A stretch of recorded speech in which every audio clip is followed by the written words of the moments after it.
Hey everyone, Matthew here, again at Earthworks Garden Center. I am amongst the dwarf Walters Viburnum. This particular variety is the Miss Schiller's Delight.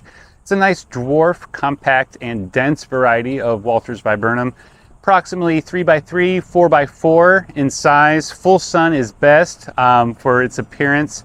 They can be kept very tight and dense. They can also be let to grow on their own shape in their natural form, which is very appealing. It still stays rather dense as opposed to some other shrubs. If they're let go, they get kind of loose or kind of sparse on the bottom. These stay pretty thick from top to bottom, even without a lot of pruning. They're evergreen. They're very cold hardy. They can take pretty much anything that Northeast Florida throws at them as far as the climate and the temperatures go. So for an evergreen shrub, it is very low maintenance. It also gets a beautiful covering of white flowers in the spring, kind of late winter, early spring, covered in beautiful little white flowers. It's just like a beautiful dusting of snow on top, signaling that spring has arrived.